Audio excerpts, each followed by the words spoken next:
Votre attention s'il vous plaît. Cet élément est en français. Contactez-nous pour savoir s'il est aussi disponible en la langue de votre préférence. Veuillez aussi noter qu'il est en audio uniquement. Dépourvu de ce fait d'image originaire. christequality.com. Les cieux sont à la portée de votre main, juste par un simple clic de la souris. Évangileéternel.com, le site de l'Évangile éternel. À présent, nous vous convions à suivre la rubrique Questions, réponses et partage. Retrouvez ici les réponses profondes et claires des ministres de Dieu à vos questions particulières qui vous troublent. Elle est présentée aujourd'hui par L'homme de Dieu, le docteur Jean-Pierre Moubenga, ministre de l'Évangile éternel. Tous les enseignements du docteur Jean-Pierre Moubenga sont disponibles sur christequality.com/jpmoubenga.html. Bonne édification au nom de notre commun Seigneur et Dieu Jésus-Christ. Amen. Mais ça, sans que ça soit une élévation ministérielle. Mais nous l'engageons à ce service ou à une mission qu'il doit accomplir. Donc, l'Esprit peut nous conduire et nous imposer la main. Nous imposons la main. Et il se passe des choses. C'est nécessaire. Donc, c'est cela. Et aussi, enfin, je peux évoquer le cas de la résurrection d'une fille. Jésus avait imposé la main sur cette fille-là. Il a imposé la main et la personne est ressuscitée. Donc, on peut appeler ça aussi miracle, l'associer au miracle, tout comme on peut l'appeler simplement la résurrection. Donc, dans beaucoup de cas, il y a l'imposition des mains. Mais l'essentiel, c'est ce que nous avons vu, les transferts, la conformité. Alors, ne pas le faire précipitamment, mais écouter l'esprit avant de le faire. Le faire avec la conviction de Dieu que le Seigneur est avec moi pour l'accomplissement de telle ou telle autre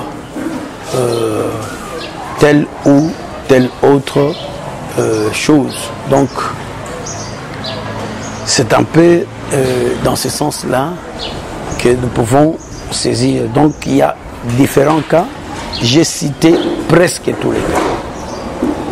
L'imposition des mains pour les dons ministériels, l'imposition des mains pour le baptême du Saint-Esprit, l'imposition des mains pour la guérison des maladies, l'imposition des mains pour la bénédiction en général, l'imposition des mains pour opérer un miracle ou une guérison, l'imposition des mains pour une résurrection ou quelque chose comme ça, un miracle quelconque.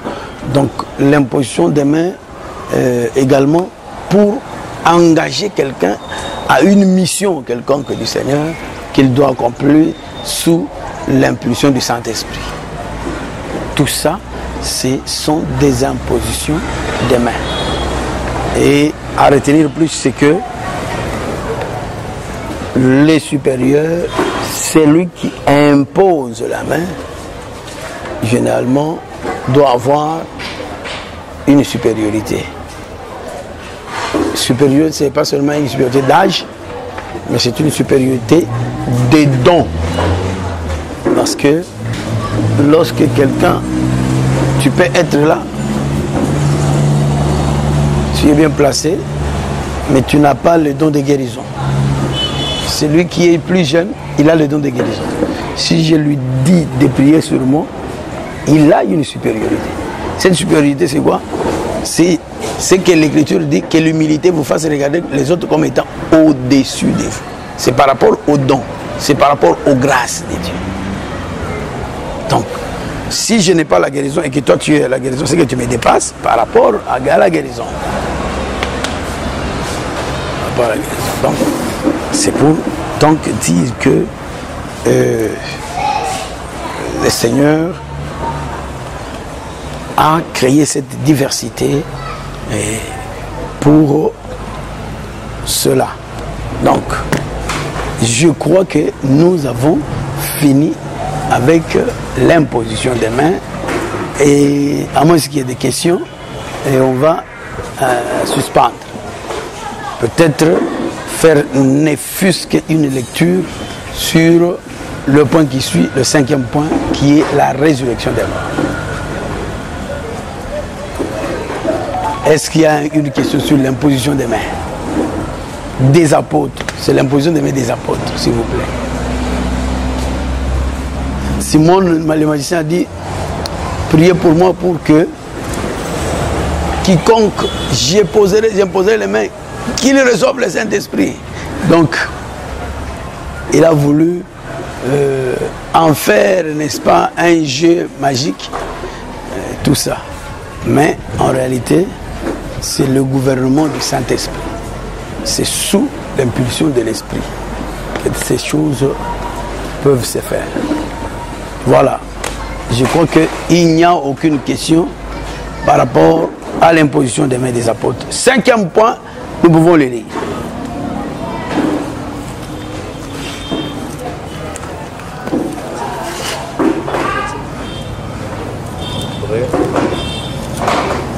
Le 5e point.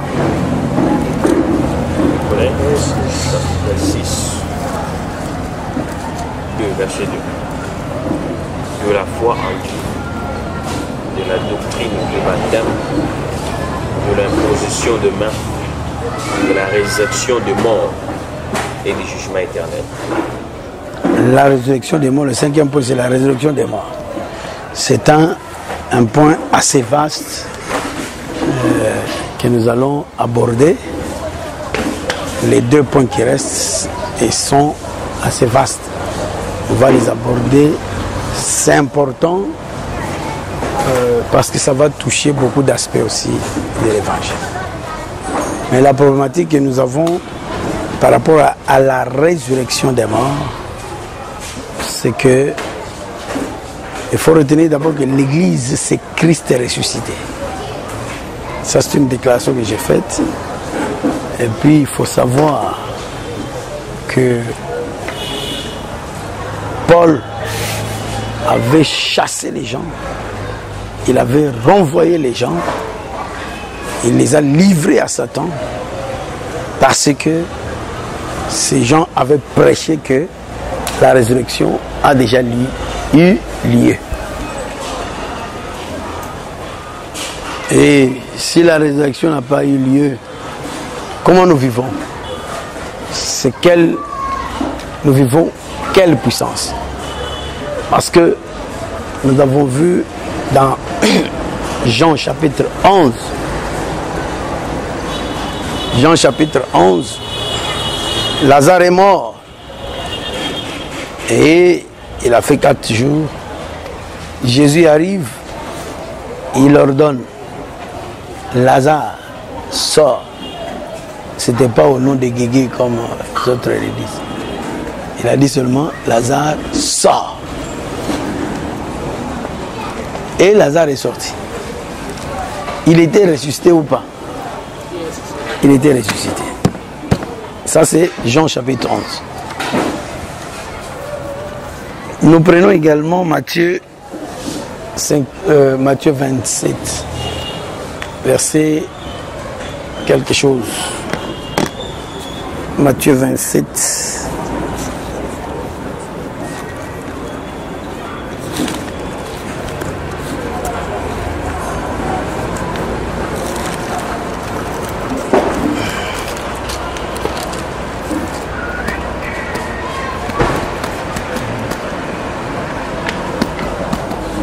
« 52.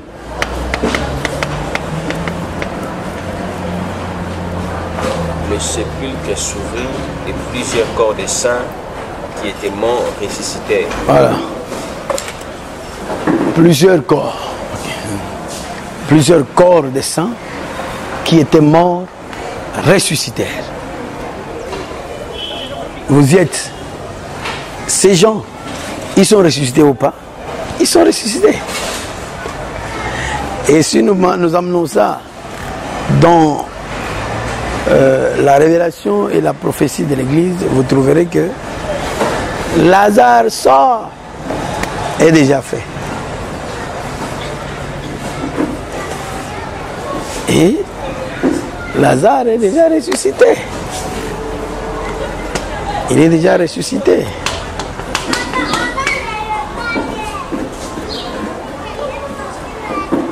Même ces gens-là, c'est à la mort de Jésus qu'ils sont ressuscités.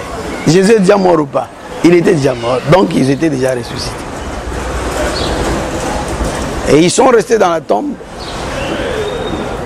pour attendre la résurrection de Jésus. Pour Israël, Jésus n'est pas encore ressuscité, vous croyez? Depuis qu'ils ont enterré Jésus, il n'est jamais ressuscité. La résurrection de Jésus. Regardez ça, si vous êtes quand même, vous pouvez comprendre ça. Je suis dans 1 Roi.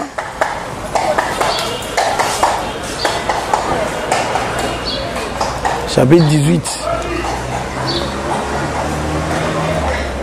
La visite d'Élie chez la veuve de Sarepta. J'ai dit ça et j'ai conclu. Je pose la question et puis nous allons nous arrêter là.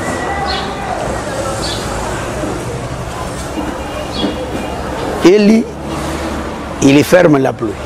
Tu es là? Lis un peu en soutien.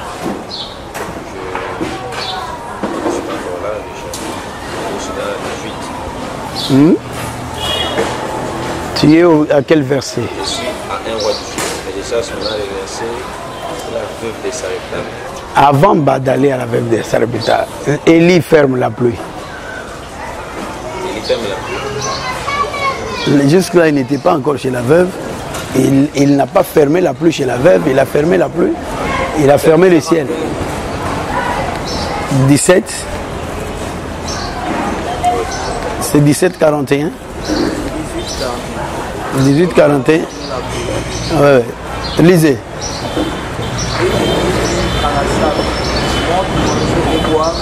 Quand il se fait un bruit qui annonce la pluie. Non, là c'est... Il fait tomber la pluie. La réouverture du feu du ciel. Avant il a d'abord fermé le ciel. Ça c'est verset 1. 17. Élie le Tishbite, l'un des habitants de Galade, dit à Akab, l'Éternel est vivant, les dieux d'Israël, dont je suis le serviteur. Il n'y aura ces années ni rosée ni pluie, sinon à ma parole. Vous voyez comment il a fermé? Ça, c'est la fermeture du ciel. Et après avoir fermé, continue. Et la parole de l'Éternel fut adressée à Élie en ces mots. Pars d'ici, dirige-toi vers l'Orient et cache-toi près du torrent de Kérit qui est en face du Jourdain. Il boira de l'eau du torrent et j'ai ordonné au corbeau de te nourrir là. Il partit et fit selon la parole de l'Éternel, il alla s'établir près du torrent de Kérit qui est en face du Jourdain. Le corbeau lui apportait du pain et de la viande le matin, et du pain et de la viande le soir, et il buvait de l'eau du torrent. Mais au bout d'un certain temps, le torrent fit à sec, et il n'était point tombé de pluie dans les pays. Alors la parole de l'Éternel lui fit adresser en ce mot. Lève-toi, va à Sarepta, qui appartient à Sidon, et demeure là. Voici, j'ai ordonné à une femme veuve de te nourrir. Il s'éleva et il alla à Sarepta. Bon, question. Vous voyez comment il a marché, non? Il a dit, relis le verset premier. Il dit quoi, le Tisbitch? Dit à Akab, il y aura ces années ni rosée, ni pluie, sinon à ma parole. Il y aura ces années. Combien d'années? Ça fait combien d'années? 3 ans et demi. 3 ans et demi. Ça fait 3 ans. Mais dans l'interprétation, comment vous comprenez ça? Le fait que Élie ait menacé Akab, dès qu'il a dit ça, il a fait dos à Israël. Il est parti au torrent de Kérit. Là, il n'était plus avec Israël. Il s'est réfugié au torrent. Et à un certain moment, le torrent devait sécher. Quand le torrent a séché, il n'est plus retourné en plein Israël. On lui a dit d'avancer, d'aller à Sidon. Et il est allé chez la veuve. Depuis qu'il est allé au torrent de Kérit, Israël ne le voyait plus. En réalité, c'est là où Israël l'avait déjà tué. Le fait qu'il ne s'est pas entendu avec Israël, Jésus est déjà mort. Et la disparition d'Élie sous les yeux d'Israël, sur sa parole, il ne plaidera plus. Toutes ça, ce sont des paroles que Jésus a dites. Il a menacé Israël sérieusement. Il a dit à Israël, toi qui tues les prophètes, il a dit à Israël, puisque tu n'as pas donné du fruit, je vais vous arracher le royaume et je vais le donner à un peuple qui produira le quoi. Tout ça, c'était des menaces. C'est Élie qui parle. Et avec ça, ils ont eu la décision de les tuer. Et puis ils sont parvenus à les tuer. Il a disparu devant leurs yeux. Dès qu'il a disparu, il s'est manifesté au torrent de Kérit. Et le torrent de Kérit ici, c'est l'église de Jérusalem. C'est-à-dire le peuple de Pierre. Jésus ne se voyait plus chez ces gens. Jésus ressuscité, les Juifs ne l'ont pas vu. Mais ce sont les Pierre et les autres, je les voyais, qui rendaient témoignage, qui disaient que, voyez les miracles ici, c'est Jésus-là qui les fait. Parce que eux ne le voyaient pas. Élie est déjà au torrent de Kérit. Mais Israël ne sait plus le voir. Et il a quitté là pour aller chez la veuve de Sarepta. Sarepta, c'est un pays étranger, c'est à Sidon. Ce sont les Sidoniens. Les Sidoniens, comme la chienne, la femme chienne, c'était une femme cananéenne de Sidon. La femme là à qui Jésus a dit, ta foi, tu as une foi grande. Parce qu'elle a répondu, papa, même les chiens, ils mangent quand même les miettes qui tombent de la table. Cette maman-là était de Sidon. C'est pour donc représenter les nations. Et Jésus est allé là-bas. Étant parti là-bas, il a fait que... regardez maintenant ce que je voulais poser la dernière question. Depuis que Jésus a disparu devant Israël, il a fait combien de temps pour retourner à Israël?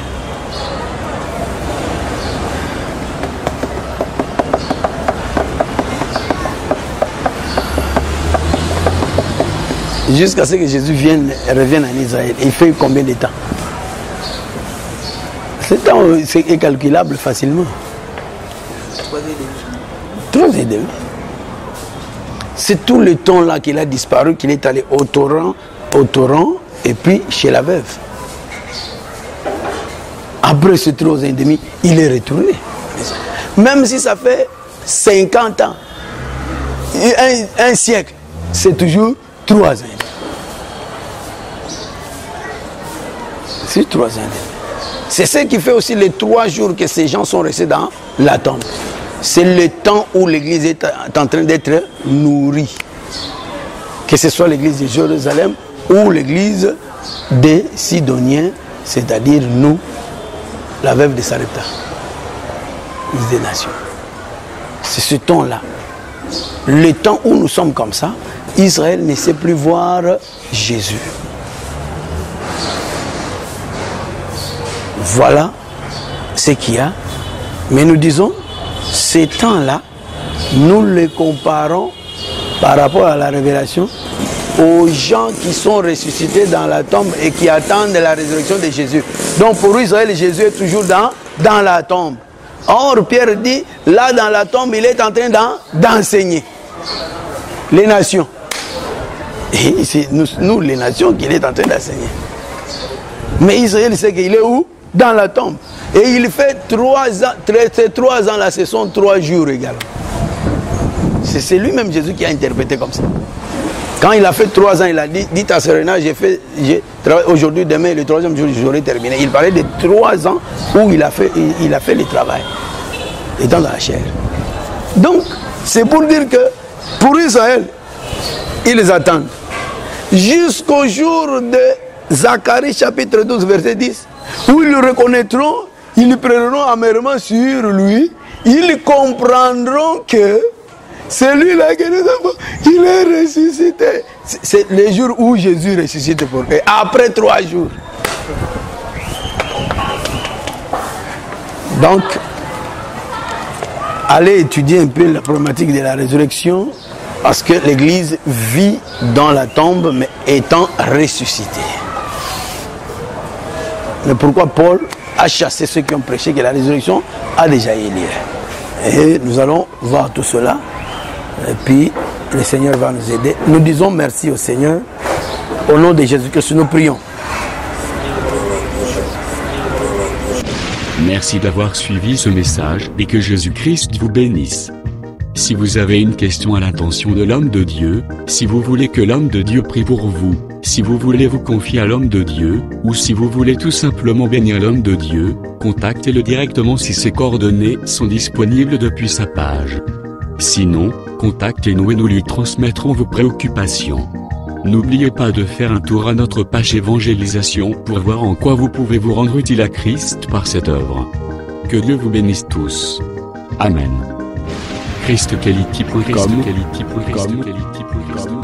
Les cieux en un clic de la souris. Évangile-éternel.com, le site de l'Évangile éternel. Christ et Quality Fondation, équilibrer la manne ramassée dans le désert de sorte que chacun ait un le maire.